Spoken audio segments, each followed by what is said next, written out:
Hello, I'm Mark McIntire, and welcome to a sneak preview of our new show here on TVSB Santa Barbara, Freedom Matters. And today we have a very special guest. But before I introduce the guest, I just want to briefly tell you what we're going to be doing on this program for the entire session that we're going to be having. We're going to be having guests on who drill down onto the principles and the values that underpin the Constitution of the United States, and especially the Bill of Rights. As we all know, these rights are being challenged by the left, by the right, by the middle, and by foreign powers. And so we think it's important that we drill down past the noise of politics, past the feelings of academia, and past the opinions that we all share, and get down to the principles and the values. And I can't think of a better guest to give us the sneak preview than the one that we have lined up for you today. You know him as Alex Madjian. He is our Vice President for Talent Acquisitions. And Alex belongs to that part of this generation that is up and coming that are defenders of freedom. They are not like the millennials, and they're not even like the iGens. These are individuals who really understand and are looking for the principles and the values of freedom that are enshrined in our Bill of Rights. Alex is a native of Goleta, California. He's a voracious reader. I think he averages about 1.8 books a week. I don't know how you read a 0.8 of a book, but I'll ask him when we get him on here. He also is a critical thinker and writer. Now, I've never had him as a student in class, although he did ask me to be the faculty advisor for a program that he started at Santa Barbara City College, where I used to teach. The name of that project was called the Open Mind Project. It eventually evolved into the Critical Thinking and Writing Project. But were it not for Alex asking me to be the faculty advisor, I'd really have nothing to do now that I no longer teach.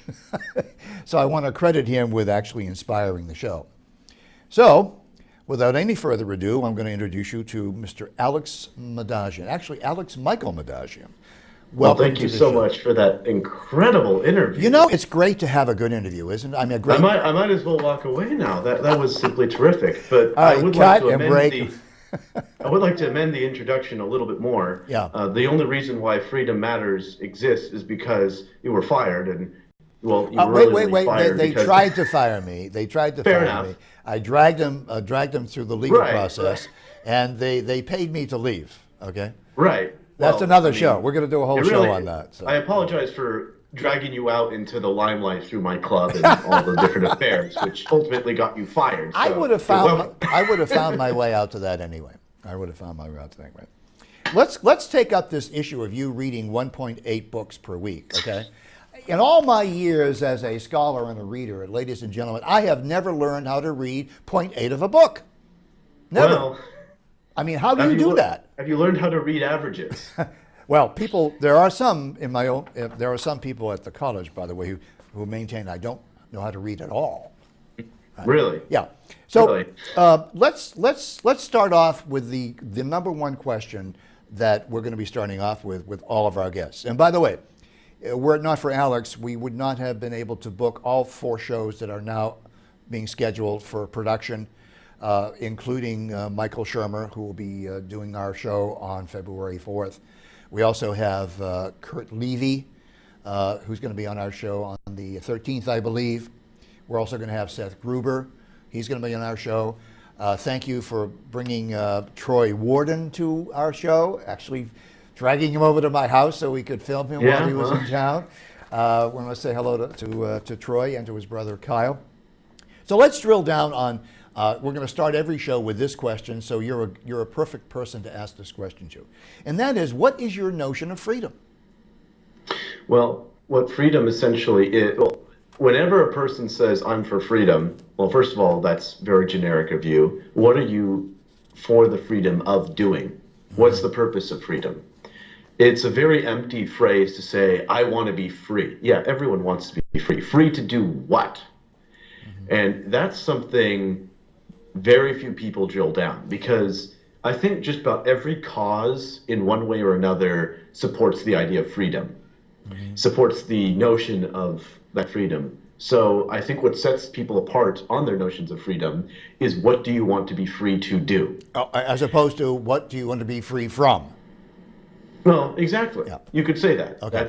That's one way to look at Okay, it. good distinction. Good. Let's begin with Very that. good. Yeah, yeah. Okay. So do you want to I start would with say you want to start with freedom from or freedom to? freedom too. Good. You're on. I Go for it. really do believe that the purpose of securing freedom is to pursue truth. Ah. Now, a lot of people, I'm a big fan of justice. I'm a big fan of hope and all those other wonderful virtues. But the reason why I pick truth over anything else is because even if we live in an unjust world or an unjust society, if we can embrace truth and we can search for truth, and by the way, one of the premises for this conclusion is based on the fact that I do believe that human beings have a eternal standing, and justice is obviously something that can happen the temporary. You know, somebody slaps me, somebody steals from me. I want justice right this moment. That should be rectified. But I also believe in justice in the eternal sense. And so even if we are in the most unjust society like North Korea, Iran, I believe that there is an eternal justice and an eternal judgment on Now everyone. let me drill back onto that the word eternal. How are you using the word eternal in the sense of transcendence, or in the sense of an actual state of being or a state of mind, or how are you using the word eternal? Both and. Both and. Okay, very good. I'm one of the few people in my generation that continuously is rewriting his eulogy. You're 21 years old. Stop that. I know. Stop that. It's a dreadful habit of mine, but what I find is that there's essentially two kinds of people: those who are concerned with their life and those who are concerned with their death. I'm a both and sort of a person, but I find that those who are concerned about their death end up living a more full life, so long as they recognize to appreciate their death and their legacy. They have to invest in both the short term and long term. The people who want to enjoy life end up being miserable towards the end of it because they realize that they've only made short term investments. They've not made anything substantial. Now, getting back to your original question on why I pursue freedom for the sake of truth is because I believe in a place like, let's say, the complete extreme society of totalitarian restriction of freedom like Iran and North Korea. The reason why I believe the most unjust thing about them is that they put restrictions on your ability to pursue truth. The reason why I think that is so horrible and so vile is because no matter what situation you are in life, you have no control over that. I'm exceptionally privileged to be born in America, to be an American citizen, but the reason why I consider that to be such a privilege is because I have the freedom to pursue truth. I have access to the internet, and I have access to, I can talk to anyone about anything. Free speech doesn't exist in virtually any other country. All right, let me stop you right there. Sure. So your path along the Freedom Trail, if I can use a Boston expression, your path along the Freedom Trail is the path of finding truth. And in that path, if you're successful, do you believe that you'll find the other three things that all philosophers want to answer? Reality, goodness, and beauty? I do think that they're all interrelated. And there's very few people that can find truth and reality through the aesthetics, but I do believe that it is possible. Well, yeah, very rare, but possible. There are people like Merleau-Ponty, the French philosopher, who believes that the access path, the footbridge to truth, is actually and wisdom. That the footpath to wisdom is through beauty. And if you were a musician, if you were Johann Sebastian Bach, if you didn't write philosophical tractatus all day long, but you wrote Right. sonatas, then you would be looking at truth and reality and goodness through the pathway of aesthetics. But by and large, most people don't have that kind of brain. They don't. That's just not how Or they time, think. even. And Yeah. that's not to put down people. It's Yeah, just most people, when they look at art, they don't think, or architecture or whatever. That's not what they're thinking. They're not thinking about morality. But when we see, I believe that the clearest path to truth is seeing an act of love, and the freedom to do acts of love, rather than what another person defines as love. I think that's the best demonstration of what is truth. Because if I could totally disagree with another person, but once I see them doing an act of love, it doesn't matter what their arguments are, or their credentials, or their education, or whatever. When I see a human being do an act of love, I know that it's an act of love, just because I really do believe that it is universal. I don't need to be proven when something is good or bad. you know it when you see it. For the most part, yes. That's where the aesthetics comes in, is that there is a certain linkage between beauty and reality and morality and all those things. And I think that the best way of seeing truth is by people's actions. But people need the freedom to pursue those actions. And by freedom here, now you're talking about opportunity to do things, correct? Yes, opportunity to do things, but specifically to talk about them. That's just the first step, talking about something and doing them. And you can talk to every person on the planet. You're going to get a different response to how one can be good, what behaviors that entails, or whatever. And although we disagree on nuances, we generally will agree in core principles. Selfless sacrifice, generally speaking. There are different definitions for what that is, but there's that sort of Platonic essence that we all search for. Hold that thought. Hold that thought on Platonic Essences, okay? Hold that thought. Now you're talking my language, okay? I just want to welcome. I want to welcome all of our Facebook. We're on live Facebook right now, and I just want to thank our director Elliot Jacobson and our line producer, Mr. Michael Nicholson, for actually putting this all together, putting us online, so that this is why it's a sneak preview, folks. If you're on Facebook, you're really getting ahead of the curve by watching this show before it's even launched. All right, that's why we're doing this. So continue to like and share and have all those hearts floating up there. That's what's going on. A lot of hearts are floating up there. Gee whiz, all you old people just can't get off your Facebook and your phone. It's all about feelings. It's all about feelings. Now, back to get off your social media and get off your phone. Go experience the real world. All right, I'll shut the phone up. Okay.